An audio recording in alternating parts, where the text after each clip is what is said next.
Lamb's Church in deepest, darkest Wiltshire, and we are joined by superstar organist David Briggs. We've just had a wonderful chat about your early time, your influences. It sounds absolutely incredible. King's College, Cambridge, etc. But then you went into cathedral music for a while. That's right, isn't it? Absolutely.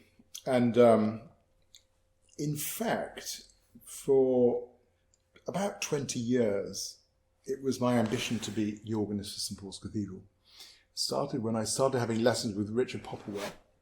I used to come down as a 14, 15-year-old on the train from Birmingham. Yeah.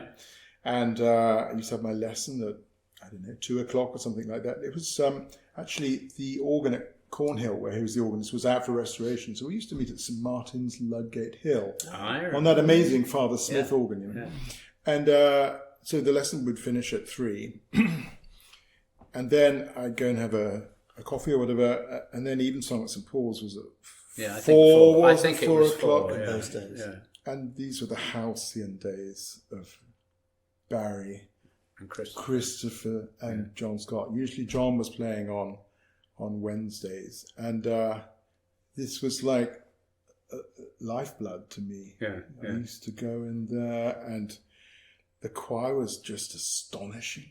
Every week, the psalms were like Bruckner's symphonies, and you know, an amen cadence would be the most beautiful thing ever created. Wow! Just incredible. And it was usually John playing, and I recall one service when he played the Bridge Adagio, and it was one of the most incredible things I ever heard. In those days, there was no curtain, so I just saw this kind of orange blur of hair, you know, and this unbelievable crescendo. And I remember that at the end, the Verger had asked me to leave, but I was actually crying because I was so touched by this. So even from 14, 15 years old, I just wanted to be organist at St Paul's. And I wanted to be a curious mixture of Barry Rose and John Scott. What's the secret? Well, that organ is half of the battle. Isn't it? It's wonderful. It's fantastic. So wonderful. For me, the best organ in London, you know, by far. It's glorious. But I realised kind of later in my career that there are many people who do choirs much better than me, and I'm really an organist. So, you know, life never stays the same. You know, things change in life, don't they? Your priorities and everything. But I went after King's to Hereford to be Roy Massey's assistant. That was marvellous, actually. The choir was terrific. What was the magic about Roy? Because I mean, I've crossed with him in my career as well. But you were a chorus with him, and then you were assistant. What was the thing that he, had? He taught my granddad as well. Oh, really? In the 1950s in Birmingham. Yeah. I mean, an amazing character and wonderful. Yeah. What did he have though that made it so amazing? Maybe you can't put your finger on it. All sorts of different facets, really. I mean, he was an incredible choir trainer, you know. I mean, the boys were fantastic, really. From the production, if you listen to the recordings, I mean, the choir's amazing. You know, from the 1980s, 1990s, very, very high level. The psalms were fantastic. It was the psalms for the day, and great polish. There was always great polish, wasn't there? Polish, phrasing, very well in tune all the time. You know, the sound was free and easy all the way up. He used to come out with one, I mean, oh Lord. Ones that you can repeat. Ones that I can repeat on film, Do you have editing capabilities on this? Things like that. What a bloody racket that was. Use your head voice, you Burke. Things like that. I don't think he picked that up from David Wilcox, probably. At least it wasn't the same accent. But I learnt so much from Roy. Absolutely. The Father Willis organ, incredible, especially for accompanying, just kind of wrapping yourself around the choir with all this colour, and I loved it. Did he teach you the organ at any stage? No, he never did. No. But I mean, he became pretty quickly aware of the sort of sounds that he thought would be helpful in accompanying, and knowing when to be clearer or knowing when to take a back seat, all that kind of great instruction in the art of accompaniment, actually.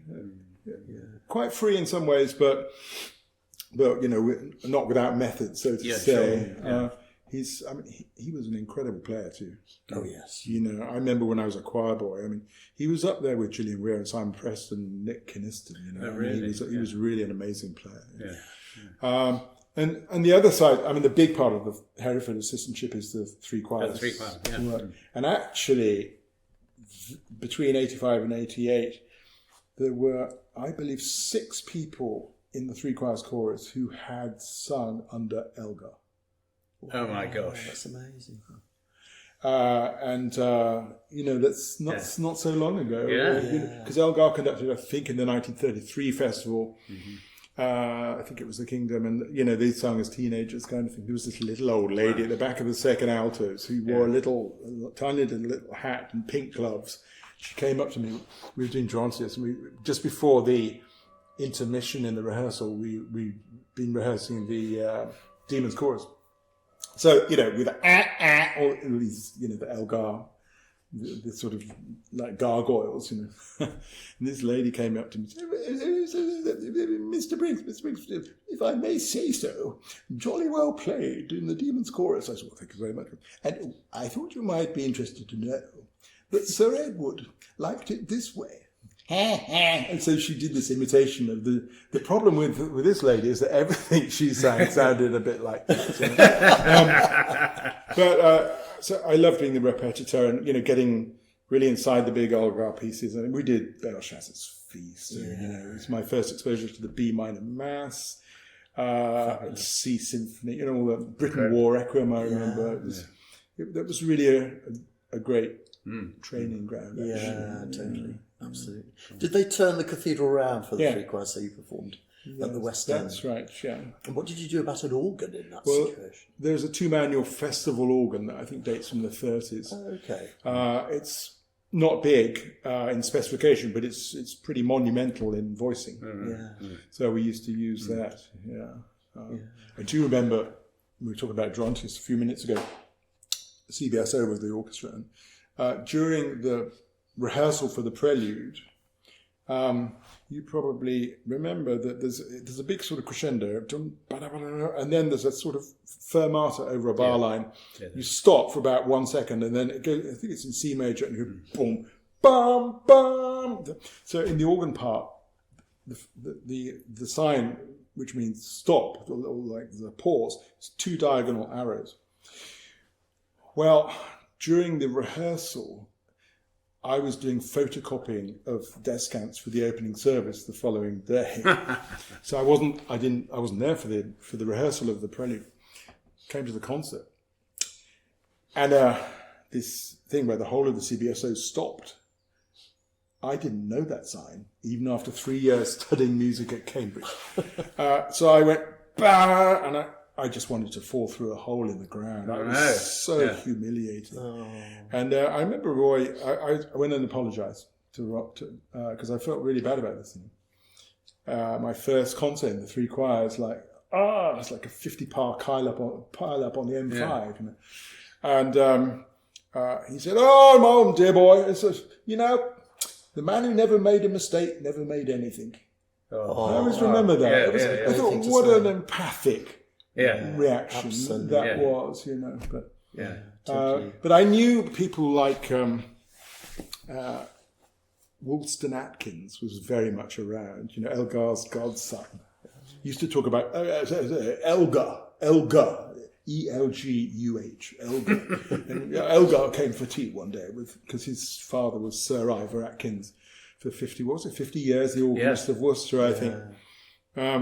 Woolston and his wife, they lived in Surrey, I remember. But there were all sorts of amazing characters around, and I remember we did a piece, I'm not sure, I think it may not have been done that much, but a piece that really marked me a lot, both the message and the incredible music, was a commission by the three choirs, I think for the 80... I think it was the 88 Hereford Festival. It's a piece called All Shall We Die by Michael Barclay. All right. quite stunning, and it's all about the impact of nuclear war and or the potential impact, and I think a mother loses her child or something with the radiation. Anyway, it was amazing text by Ian McEwan. So that's a piece that I think one day should be resurrected. But it was good. The three choirs, Fantastic. And then you moved from one Father Willis organ to another Father Willis. Oh yes, at Truro. To the finest Father Willis in the country. Isn't that right, Dr. Lole? We've just had that discussion. And I'll defend the Salisbury Willis. But I've just come from Truro, actually. Yesterday I had... So we reinvigorated the old Choristers Association, and a lot of the old gang came back. Oh, fantastic. It was marvellous. They're now in their mid-40s. Yeah. Do they still call you Sir? Mr. Briggs. Mr. Briggs. It was so lovely, and I get to do choirs so rarely these days. I just loved it. And it made me think, actually, I'd like to do this more, It's the Mr. Bean approach to choir training, but I really enjoyed it. And actually, on Monday evening, I also took a rehearsal of the Three Spires Singers, which is the big choir that I used to do for 5 years when I was in Cornwall. I mean, really, looking back on it, it was 5 of the happiest years of my life. I loved it there, and I love going back. It's like magnetic. I put the cruise control on. Now you're only allowed to do like 71 miles an hour, aren't you? Otherwise you have the flashing blue lights. But I just sit on the A30 at 71 miles an hour, heading towards Cornwall, and it's kind of magnetic appeal for me. There's something about the light, the geography, the geology, the air quality, the cathedral. Amazing, John Loughborough piece. Incredible. The Willis, which is, I've never driven a Ferrari, but I think it must be a bit like that, every time I go back, I think, oh man, it's like, whoa, where did that come from? Anyway, Three Spires Singers, we were rehearsing the Vienna Mass. And I sort of planned this out a little bit before. It starts with the bassist, Kyrie eleison. That phrase. So I thought, right, I'm going to ask the bassist just to sing the first bar. 4 beats. Kyrie, stop. I said, well, thank you very much, gentlemen. That was great. That's 4 beats. I last conducted this choir 32 years ago. That's 1 beat per 8 years. Anyway, I got them on side in the first 10 seconds. Fantastic. Which I guess is what you want to do with a choir, isn't it? Absolutely. Definitely. Just sort of to invite them into your kind of head. Perish the thought. But I always remember Barry Rose saying that directing a choir is like looking in the mirror. I think it is. Think about that, It's true, isn't it? It is. And I do miss it, actually. I was really bad at politics then. I don't miss that at all. I don't miss the stress of, difficult meetings or not enough money or blah, blah, blah, contracts, maybe a few, parents are a little bit too entitled or, I don't miss that. And, I don't think any of us do we? And I think that's much more prevalent today than it was even 20 years ago. Maybe, I had my fair amount of it, and that's one of several reasons why I just didn't really want to do it. I was young, when I left Gloucester in 2002. I was 38 years old. I was young. In fact, I was way too young when I went there. Looking back on it, it was just too young to. I think as you get older, you maybe have the internal resources to deal with those kind of stresses. But the actual music. I just love it. I love doing with voices, and the sort of things that I get to do now. Occasionally in the US and here is sort of dipping my toe in. I conducted a whole day at St Thomas Fifth Avenue about 4 weeks ago, the choir on tour in Florida. I just loved it. I loved doing that. It was a pro choir. It's the consort, so it's a double octet All Pro. So I mean, it's like a high-end Mercedes. You just put the key in, it just goes. And it just goes. And you do that, and they react immediately. Yeah. It's that kind. I loved it. Yeah. And at Truro, there was a school. Is it Polwheel? Yeah. Where choristers went. Yeah. Is that link still carrying on? It changed about. Well, I'm not very good on the timings, but maybe 8 or 10 years ago. So now all the boys and all the girls are educated at Truro School. Okay. All right. And as far as I can see, it works extremely well. Yeah. Actually, now it's boys and girls in the main choir. Yes. And I mean, I worked with them on Friday. I took a trebles only rehearsal, and I said to them, I haven't done this for 32 years. So, if you can't follow what I'm doing with my hands, I'll fully understand if you completely look the opposite direction. But it seemed to me that the interface between the boys and girls was very easy, very good. Do you mean that the top line now is a mixed top line? It is. Yeah. Right. Yeah, and they were absolutely outstanding. Yeah. Really. And they have an older girls' choir, and they're pretty amazing too. I mean, you look at the kind of people who've come out of that, over the past decade. Helena Pinch and Catherine Gregory, people of this kind of level. So I think musically things are really strong. That's good. The choir's amazing. Really good to know. Yeah, and the men are obviously professional. Do they have choral scholars as well? I think. That's right. There's a house for the choral scholars, and in the back row also. Fantastic. Yeah, amazing.